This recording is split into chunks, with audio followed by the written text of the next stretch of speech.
ખેડાથી સમાચાર પ્રાપ્ત થઈ રહ્યા છે। ખેડામાં મહેમદાવાદમાં લોરેન્સ બિશ્નોઈના પોસ્ટર ફરકાવવાનો મામલો સામે આવી રહ્યો છે।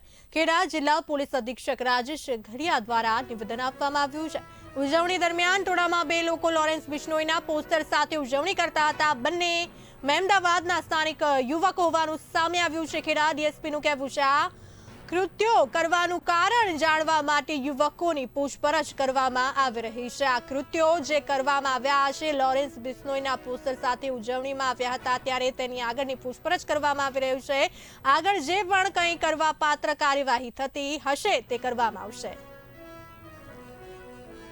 આજરોજ મતગણતરીને લીધે જે સોનાવાલા સ્કૂલ છે એની બહાર પોલીસ બંદોબસ્ત રાખવામાં આવેલો હતો। મતગણતરી કેન્દ્રો પર પણ પોલીસ બંદોબસ્ત રાખવામાં આવેલો હતો અને આ દરમિયાન જ્યારે સેલિબ્રેશન થઈ રહ્યું હતું ત્યારે લોકોના ટોળાની અંદર બે યુવકો લોરેન્સ બિશ્નોઈના પોસ્ટર સાથે ઉજવણી કરતા જણાયેલ હતા।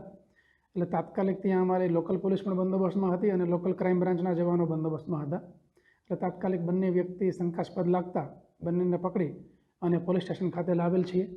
બંનેની પૂછપરછ કરતાં બંને મહેમદાવાદના જે યુવાનો હોવાની જાણ થયેલ છે અને બંનેની વિગત હાલ અમે મેળવી રહ્યા છીએ કે આ કૃત્ય કરવાનું કારણ શું હતું।